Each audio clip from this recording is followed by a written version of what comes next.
Hey everyone, it's me, Demetrius Villa from the High Speed Rail America Club. I'm here with a special guest and member of the High Speed Rail America Club all the way from Belgium. It's Ruben. How you doing, Ruben? I'm doing fine, thanks for asking. All right. So, Ruben, just introduce yourself to some who do not know you yet. He's a good friend of ours at the High Speed Rail America Club, but some of you may not know him. So, Ruben, take it from here. All right, Ruben, as you said, I live in Belgium. I'm very interested in high-speed rail, how its economic impact is on the situation. In Europe, for example, in 1990s when high-speed rail exploded here, it caused an economic boom. You can see it in Asia too. And when I saw the High-Speed Rail America Club, I wanted to join. I want to bring that economic boom to GSA too. All right, awesome. So I mean, it just also goes to show, I mean, a lot of people, and like including yourself, I mean, you want the U.S. to succeed, because when we succeed, everybody also sort of goes up also too as well. Yeah, that's correct.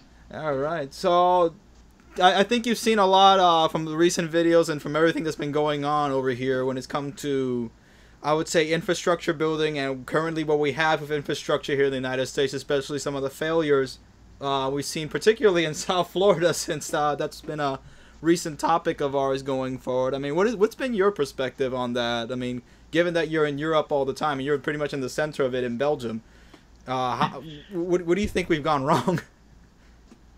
Let's begin with the beginning, and it's the cost of all the projects. If you look at the prices, they're extremely high, and as you explained, it's because of the over-regulations of things, but also the execution of it. For example, the traffic control tower in Miami, they just had to build a tower. They kind of screwed it up there by making two big beams. So how do I see the situation in the United States? It's quite worrying because you have such a beautiful country, so much space, so much potential, and yet they can't build a proper metro line in New York, for example, or they can't even build simple streetcars. I mean, Cincinnati, they screwed up there. It's just incredible to see how simple projects can be screwed up in the United States, which is such a shame of potential. Yeah, I know. I mean, like I see it like all the time when in Europe. Where was it in France? I forgot where it was, but they did a tram line that was pretty cheap compared to U.S. standards, and yet it was a better quality. Yeah, the Besançon project, that's a city, Besançon. That's one of the cheapest tram systems in Europe, even in the world. And that's because they choose to pick multiple contractors to build the line. One would build the rails, other would build the catenary, the overhead wires.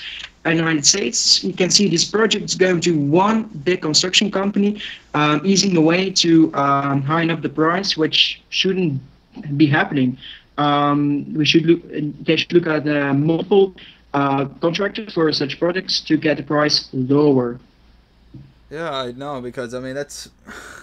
You should see like some of like what's happened over here, and like, but when you mentioned the airport, the air traffic control tower, also too in Miami Airport. The funny thing was I was going on an Uber ride back, and I was talking with the driver there, who was also happened to be from Miami, which Miami natives now are few and far in between to find any day. But I mean, we were talking about the infrastructure here, and he was saying, "Oh, did you hear back? I remember in the '90s when they used to doing the air traffic control tower, they messed up so bad they had to do it then." I'm like, "This is for real, right?" I mean, we were talking about the same thing before with, the airport station also as well, where it was exactly also too they made it too short for Amtrak trains to go in. So I mean, it's stupid, silly stuff like this, where people we have the money. So it's not a money problem. We have access to the technology. It does have to do with management, I think, also too as well. And you're seeing that as well, right? Yeah, management. You can see management happening, mismanagement happening around USA. An example from Miami, Tri-Rail, for example. Some stories from there. A connection to an airport every half an hour. That's such a shame. Yeah. I mean, if you have a train half an hour to an airport, you should ask yourself, are we even seeing the potential situation here? In New York, the metro system, some lines even haven't changed since the 1960s. You should update such a system every 15 years at least to keep keep up with the demands. Amtrak also, they can't see potential. For example, Chicago, Milwaukee, they have such potential, 5.5 million people living there, yet they keep at 7, 8 trains a day over there. It's such a shame. It's such a shame there is so much mismanagement in the United States going on. Yeah, exactly. And you brought up Chicago, Milwaukee, which is, a great example of a line that even Amtrak itself, they even have their own separate website for Chicago, Milwaukee, because it's such a lucrative route. And, they're mismanaging it. I mean, you can have so many more people traveling on there, but the problem is in the United States, people want more travel. However, they don't prefer to go on the trains over here, because the same thing that's happened also too in South Florida. People hate traffic. But they hate the buses and trains even worse because they're even worse quality than going on the road. So it's a problem, and I think we talked about this before. The stations that we have here in not just South Florida but the rest of the United States. There's some stations in Manhattan and the Brooklyn, Bronx. You don't even want to go to a more than 9 o'clock at night because you're so scared of what's gonna happen. Yeah, I mean. Why people don't use the train or bus in the United States is also because of an image problem. Yeah. The horrible marketing.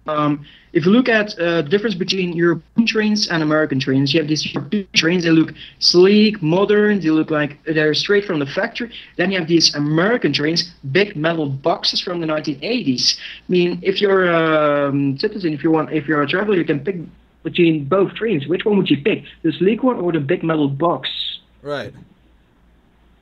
And okay, I gotta apologize also too because we're having a little bit of connection. So across the pond, the internet connection isn't too great. So if by any chance, Ruben, I lose you or you lose me, it's probably gonna be both. It's probably thanks to the internet over here. So hopefully things don't jolt out of proportion here. All right, I'll keep it in mind. All right, but yeah, as you were mentioning. I mean, we were looking at the advertisements. Even like back over here, the Japanese trains are, this looks like space age, rockets, and we're stuck with this. So, I mean, it's another thing also too that people keep saying, oh, we can just dump more money into Amtrak, but we've already dumped so much more money. I mean, Amtrak has been around for 45 years, and I will never forget. And I will never stop talking about that time that I saw. They still had the celebrating 40 years banner in the auto train station in Orlando. And to have that there, it was already 2016. And they still had this there from 2011. So we would be really celebrating the 45-year anniversary, but they're still stuck celebrating 40 years. So that's little things there do add up and just say, if it's one little thing they messed up there, imagine the rest of it. So it's indicative of the rest of the company of how it's functioning, and it's 45 years. You've had Carter, you've had Nixon. Well, Nixon started it. You had Carter, you had Reagan, you had Bush Sr., you had Clinton, Bush Jr., Obama. Now you have Trump. So there's no excuse. You've had Republicans and Democrats from both sides, and there's still people complaining. Oh, we should put money into Amtrak. We should put money into Amtrak. We've had enough money into Amtrak. I mean, you've seen also too as well the revenue that has come in. It's sort of been wasted. Yeah, well, I mean, I've looked at the numbers of the employees in Amtrak, and in fact, there are so much employees. For every 4 passengers, have 1 employee. There are way too much people in Amtrak. There's a serious issue with management. The thing is, with Amtrak, they want to be best at everything. They become worse at everything. Right. As we said, advertisements. I saw this one advertisement, a recent one from Amtrak. You see this person sitting in a train, and then zoom out, and that was your advertisement. That was it. There was nothing special to it. And it's such a shame. I mean, Amtrak could be so much better. Maybe they shouldn't put any more money in it. They should say, all right, this is the roof. Now you have to get better management, or we will decrease the amount of money.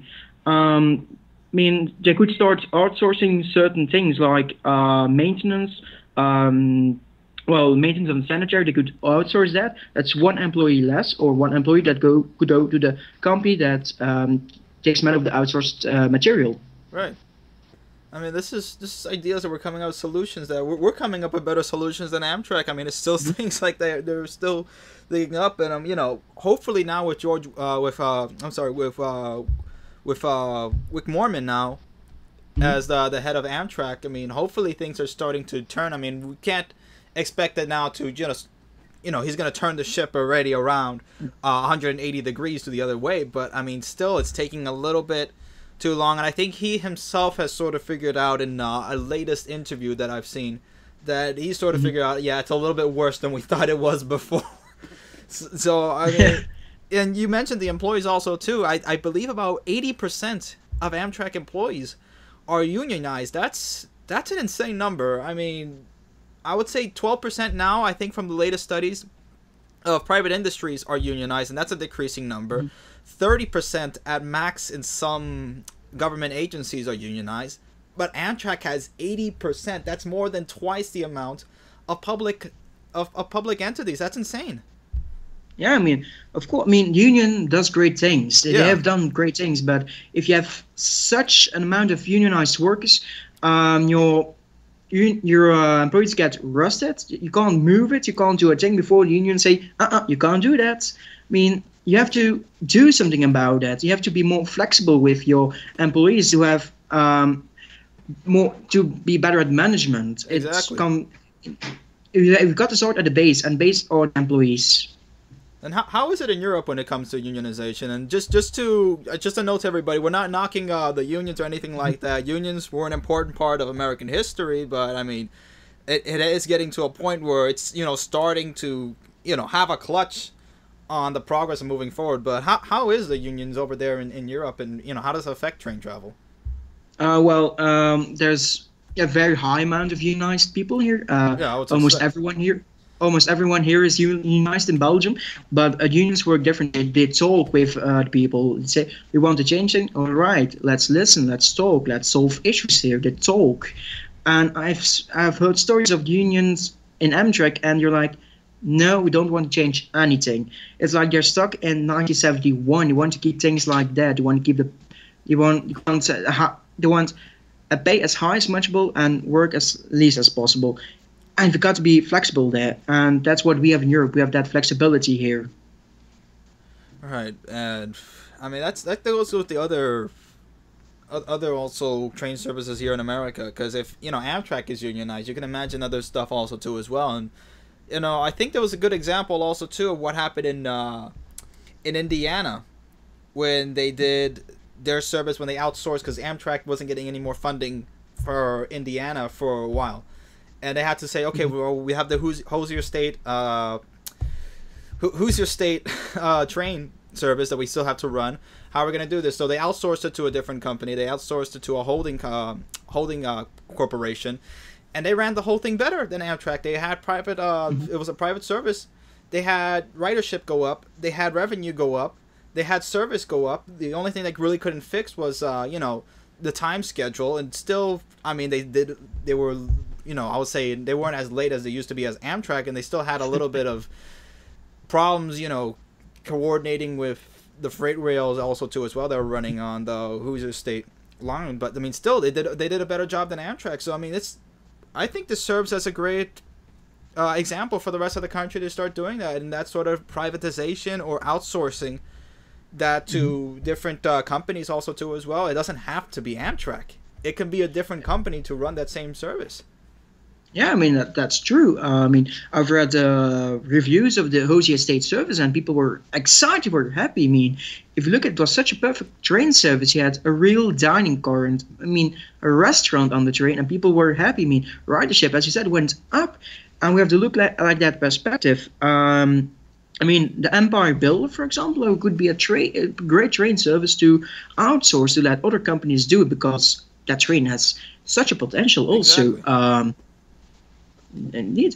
I mean, as we said, Chicago, Milwaukee, here, Watford, they could also outsource that. I mean, there's so much potential. You just have to reach it. You have to be wanting to reach that potential.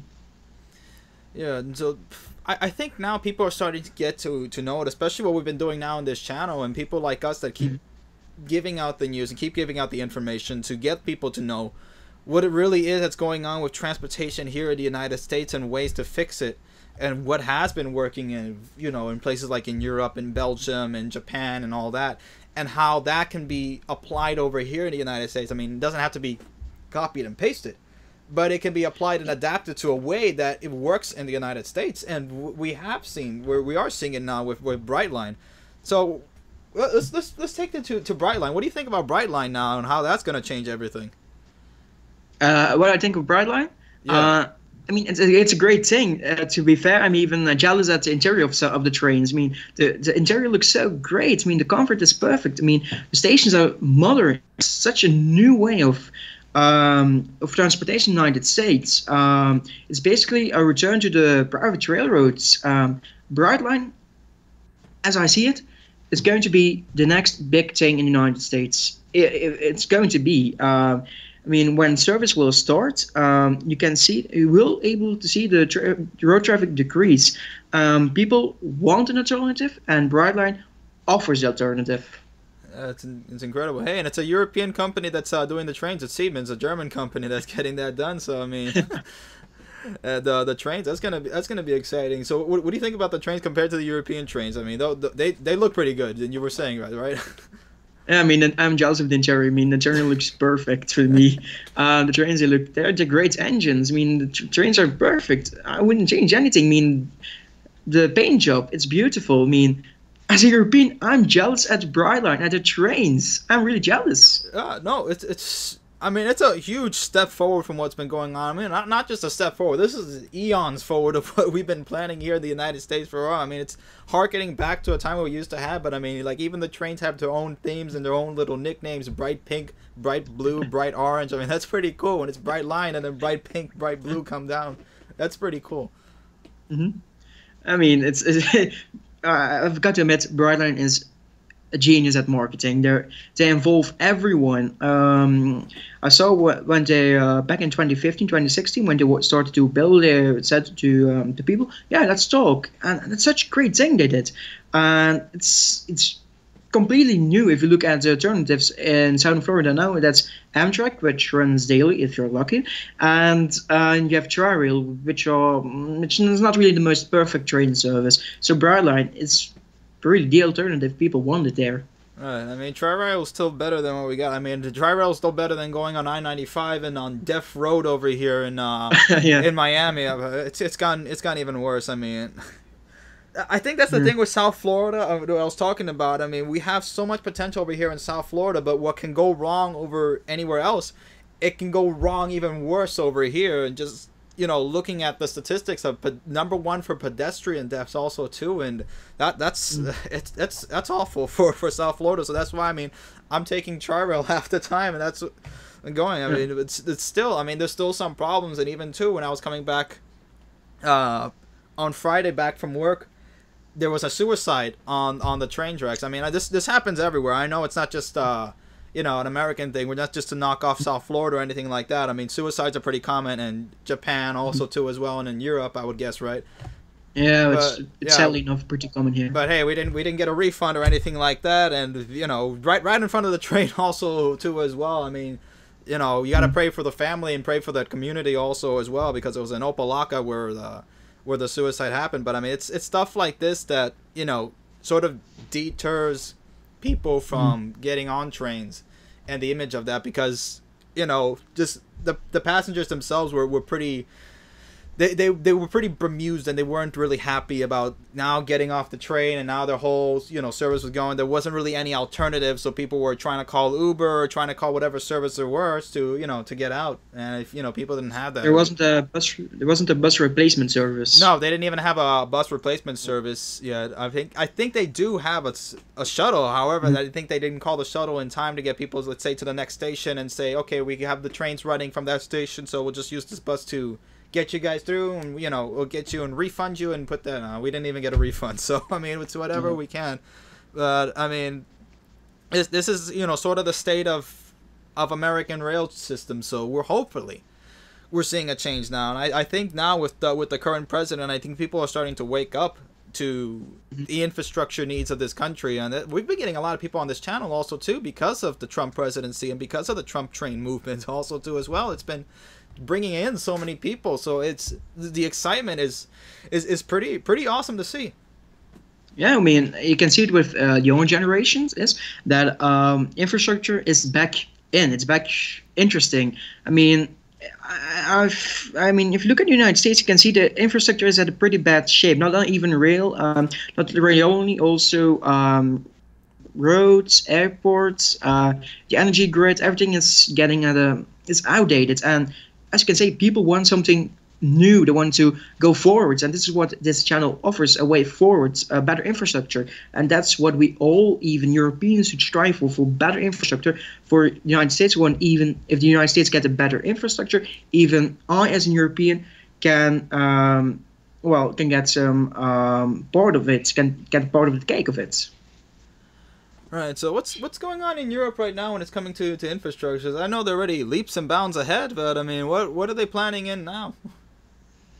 What are you planning in now? France is still building another high-speed rail train routes. Oh, wow. We haven't finished our first yet, and they're already going in for what? What is it? They're like their 12th now, or? Well, I don't know. I mean, they keep building. They don't stop. I mean, I don't mind if they keep building. UK is planning on building high-speed 2, routes from London to Birmingham. In Belgium, we're modernizing our railroads. We're going from 2 tracks to 4 tracks because of the traffic. Oh, wow. Germany is still building high-speed rail. I mean, we're going forward. We want to go faster. The aim is in Europe, by the European Commission, is to have that 160 kilometers an hour, which is around 100 miles an hour, is a normal speed. That is getting more common. 100 miles an hour over here is already high speed. It's hyper speed over here, not even. That's incredible. So 160 kilometers an hour. We can barely reach 100 kilometers an hour with some of the trains over here. So, I mean, it's fantastic to see that, you know, how Europe has already built that system in that, you know, all they can just go is, you know, they can just move forward. And by doing that, they're, you know, connecting more people. They're making the trains even faster now. And not just that, the conventional trains are getting faster. Yeah. So it's high-speed rail is pretty much the face of what trains are in Europe. And because of the success of that, I mean, it's helping everything out. So it's a top to bottom effect that's, you know, sort of trickling down and helping that out. Yeah, I mean, in Europe, it pretty much started in France and Germany in the 1970s, 1980s, when they started to build their first high-speed rail. Then Belgium catched up, then United Kingdom with the Channel Tunnel. And basically, one company began, and all the rest followed. And I can see that same thing happening in the United States. If Brightline succeeds, they will succeed. You will see other states going like, all right, we want that too. You have in Texas, Texas Central Railway. You can see the effects already happening in the United States. You can see United States happening what happened in Europe in the 1980s. Oh, that's positive to hear. It's some optimism. So that's, you know, hopefully it's going well. And Texas Central Rail is also a big thing that's happening. I mean, that's the president's priority list for infrastructure. He has that at number 13. And there were, I think, if I counted correctly, there were at least 12 other rail projects that were on there also too as well. So that's, it's pretty exciting. So President Trump is hearing that, you know, rail is a big issue also to fix up. I guess some people are still, you know, sort of, I would say, I wouldn't say disappointed. I mean, it's too angry to, you know, sort of saying, I told you so about Trump, about, you know, the whole budget thing with taking away Amtrak's long distance routes. Well, what do you think about that? I mean, compared to Europe, where, you know, a lot of, I would say a lot of the funding from it is from, I would say, government funded. However, they're the better, not just better funded, I mean, they're better managed also too as well. Yeah, I mean, for example, our railroads, the Belgian national railroads, take around 3 billion euros a year for in the countries the size of Maryland, with around 2,000, 3,000 trains a day. The thing is, with the Trump bill, I don't really see it being able to pass. There won't be a majority in the Congress, so people getting afraid of the bill, they can calm down. I don't see it happening because it doesn't have enough support. However, it's a great thing because it makes us think of how can Amtrak be more efficient, and that's what we should think about. How can we make Amtrak as efficient as possible, yet offer the best experience for the travelers? Yeah, that's you know, that's a basic thing all there. And like you said, the bill isn't going to pass because not even Obama's budget bills when he was president, most of them didn't pass by a staggering amount, even when he did have both houses of Congress. So I mean, Trump has both houses of Congress, not to the extent that Obama had, but it's still, I mean, to put that on the bill, and he didn't just put that, he put also two for essential air service for airlines also too as well. So the airlines weren't too happy about seeing that bill either. So it wasn't just, Amtrak getting the brunt of it. It was also, the airlines and even the Tiger grants also too, because, where I'm working at now, I mean, I'm able to see, where these Tiger grants are going and where, all these public projects were going. And most of these Tiger grants are going to road projects. So I wouldn't think the road builders were pretty fond of that bill either. So, I mean, it was, I guess, straight across cuts to everything and said, we're cutting everything down. You got to manage everything better. And you can certainly do it. That's pretty much what this bill was saying, sort of signaling out. But it does show that Amtrak does have a problem. This is something that I mentioned before. I mean, if we have to cut long-distance routes in order for Amtrak to focus on the Northeast Corridor, on the Midwest, and on California, it has to be done. There's no other way to move forward. I mean, if you have to amputate a leg and then, you can put a prosthetic leg there, that's even better. I mean, that's, some sort of, crazy analogy, but I mean, that's what I'm thinking here.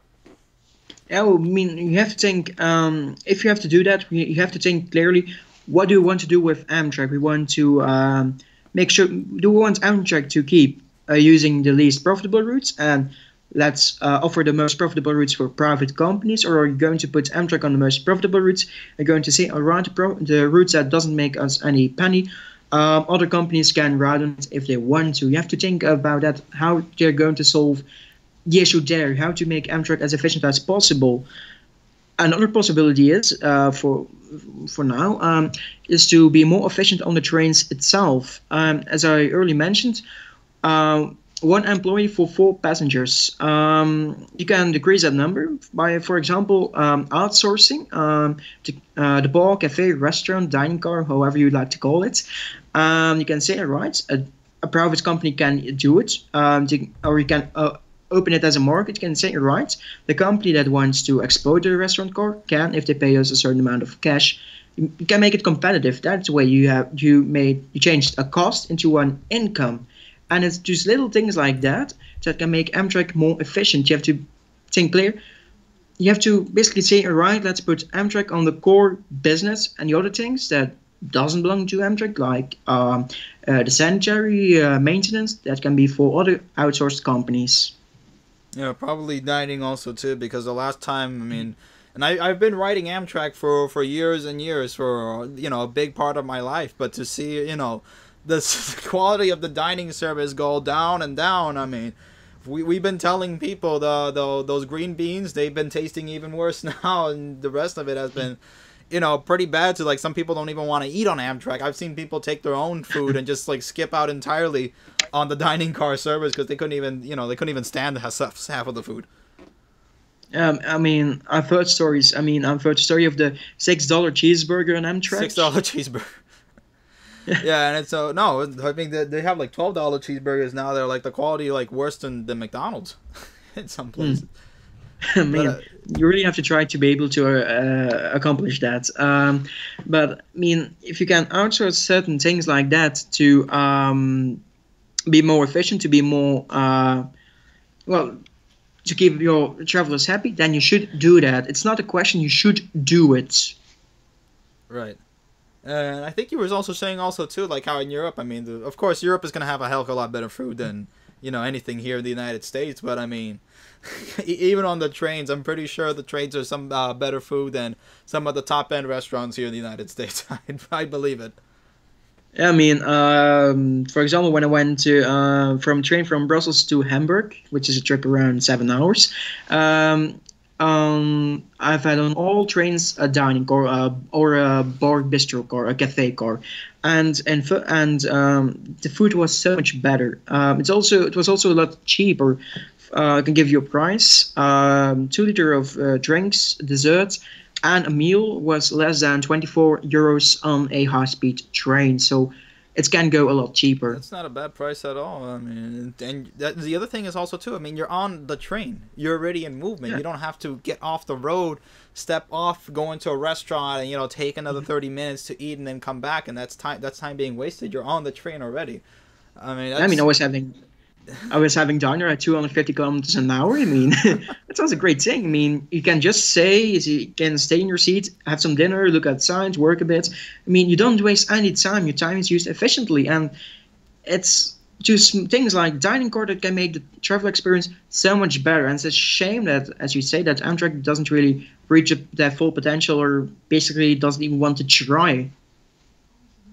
Yeah, so I mean that's something also too that people have to think of when they go to other places, and I've heard stories about people going to Europe and enjoying the train service over there, and since you live there, I mean you experience this every day, either getting on the metro trains or getting on, let's say you're gonna go visit another city, you go on the high speed train, so I mean it's already ingrained in that lifestyle, and we did have a train culture here in the United States, in the last century, so it's not something that's should be so alien to us.